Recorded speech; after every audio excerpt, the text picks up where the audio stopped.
तो जब वहाँ पे बाथरूम धोने हैं, झाड़ू लगाने हैं और फिर वहाँ पे दाल रोटी वही खानी है, तो फिर इनके सारे प्रोटोकॉल निकल जाएंगे। कि मेडिकल की तरह एमएलओ में भी 2 नंबरियां हो सकती हैं? नहीं नहीं नहीं नहीं, अभी जितना ये केस हाईलाइट हो चुका है, क्योंकि लाहौर में नहीं हो रहा है, ये सिंध में हो रहा है। 376 जो लगी है वो वक्ती तौर पे सिर्फ एमएलओ आने तक है, क्योंकि वो जाहिर बात है जवाब देना होता है ना कि भाई आपने 376, तो वो जज साहब को बताना होता है कि 376 क्यों लगाई है। और अगर वो कहते कि जी मुँह जुबानी अगर आयोग कह देते कि जी ये हमें शुबा है, उन्होंने कहना था सबूत लेके आओ, तो ये उस चीज़ को, उस डाउट को ख़त्म करने के लिए ये एमएलओ हो रहा है।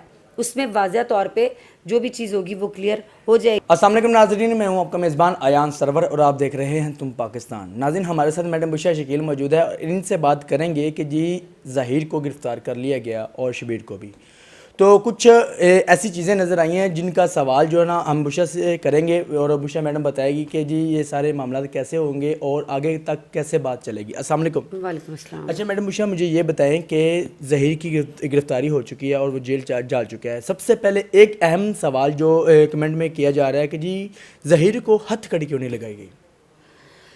अब ये इसका जवाब तो मेरे पास भी नहीं है कि हथकड़ी क्यों नहीं लगाई गई है, यानी कि लास्ट टाइम तक उसको प्रोटोकॉल दिया गया वो क्यों, लेकिन वो वहीं तक प्रोटोकॉल था। जेल के अंदर तो कोई प्रोटोकॉल नहीं देगा, वहाँ पे तो सब एक बराबर हैं।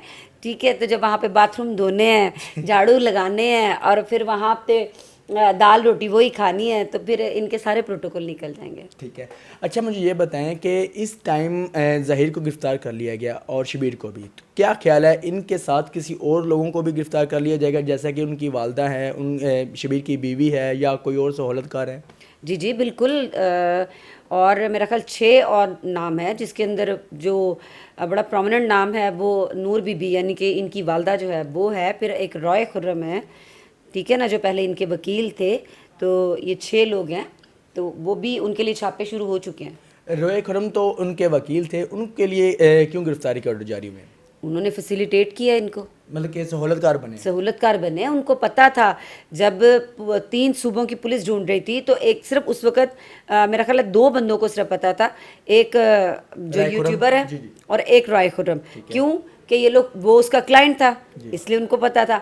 दूसरी यूट्यूबर वो अपने मुंह से कभी कहती थी मेरी आज उससे बात हुई है, वो मुझे चीज़ें भेजती थी, ये करती, इसका मतलब है कि आप उसके साथ राब्ते में थे उस वक्त। तो ये पिक्चर भी उनकी पब्लिक करती थी? जी जी जी, पिक्चर की है, निकाह की वीडियो जो फेक इन्होंने बनाई थी वो सब कुछ इन्होंने किया था। हमारे पास क्यों नहीं आ रहा था? इसलिए कि ये उनको फैसिलिटेट कर रहे थे, इनके साथ राब्ते में थे? बिल्कुल राब्ते में थे। अच्छा मैडम, मुझे ये बताएं, रोए खुरम के लिए जो ना गिरफ्तारी के ऑर्डर जारी हुए हैं और इनको सर्च किया जा रहा है, उसके साथ वो यूट्यूबर खातून भी गिरफ्तार होगी? देखिए, मैंने आपको पहले कहा कि जिसने इस केस में ज़हीर गैंग को फैसिलिटेट किया है वो सब गिरफ्तार होंगे, चाहे वो यूट्यूबर हो, चाहे वो मैं हूँ, कोई भी हो ना। तो जिसने भी उनका सहूलतकारी की होगी उनके लिए, तो वो सब गिरफ्तार होंगे। एक और बहुत ज़्यादा कमेंट आ रहे हैं और लोग पूछ रहे हैं कि जी इस टाइम मुझे ये बताएं, और वो मुखालफिन भी कह रहे हैं कि जी दुआ ज़हरा के लिए इन्होंने सब कुछ किया है। दुआ ज़हरा इस टाइम कहाँ पर है? दुआ ज़हरा सबको पता है कि शेल्टर होम में। और देखें, हर चीज़ की एक कानूनी तकाजे होते हैं, आहिस्ता आहिस्ता मतलब सारी चीज़ें आगे जाती हैं। ये भी आप देखें कि इसको इतने अरसे बाद लोग बड़े मायूस हो चुके थे, लेकिन फ़ैसला, बहुत सारे लोग मुझे ये भी पूछते थे कि अभी तक फ़ैसला क्यों नहीं आया। तो आप ये देखें कि जज साहिबान जो हैं उन्होंने हर तरह से इस केस को मतलब देखा है, हर पहलू पे उन्होंने देखा है कि क्या चीज़ कहाँ गलत है, क्या चीज़ इसमें एक्स्ट्रा है, जो भी है। उसके बाद ये सज़ाएँ सॉरी माजरत के साथ, उसके बाद इनकी जो ज़मानत वो मनसूख हुई है। अच्छा मैडम, मुझे ये बताएं कि इनका एमएलओ जो है वो कब पेश किया जा रहा है, कोई आपको पता है? एमएलओ का मेरा ख्याल है कि वो एक्सेप्ट तो होगी थी एप्लीकेशन, तो आई थिंक कल या परसों एक आध दिन में एमएलओ जो है वो बच्ची का हो जाएगा। तो जब एमएलओ होगा तो पता जाना लग फिर एमएलओ के अंदर जब एमएलओ पेश किया जाएगा तो क्या क्या वजाहत होगी? या अस्तगफिरुल्लाह, मैं तो वो बातें कहती भी नहीं हूँ जो मतलब हैं, लेकिन वो जब इंशाल्लाह ताला एमएलओ जब होगा बच्ची का, उसका जब आएगी रिपोर्ट तो वो फिर सबके सामने आएगी। उस एमएलओ की बेस पे ये भी नज़र आएगा कि जी कितने लोगों ने इसको जहनी टॉर्चर किया या जिस्मानी टॉर्चर किया? बिल्कुल सब कुछ होगा कि किसने किस तरह से इसको टॉर्चर किया। तो इनको कितनी सज़ा हो सकती है, मतलब कि आगे कितनी देर तक ये काम चल सकता है? नहीं, सज़ाएँ तो देखें, अब ये ट्रायल चलेगा ना, ट्रायल चलेगा, उसके बाद पता लगेगा कि कौन। अभी इन पे देखें ऑफेंसेस कितनी बड़ी बड़ी लगी, ह्यूमन ट्रैफिकिंग का मतलब अभी जना की सिर्फ वो वक्ती तौर पे जो 376 जो लगी है वो वक्ती तौर पे वो सिर्फ एमएलओ आने तक है, क्योंकि वो जाहिर बात है जवाब देना होता है ना कि भाई आपने 376, तो वो जज साहब को बताना होता है कि 376 क्यों लगाई है।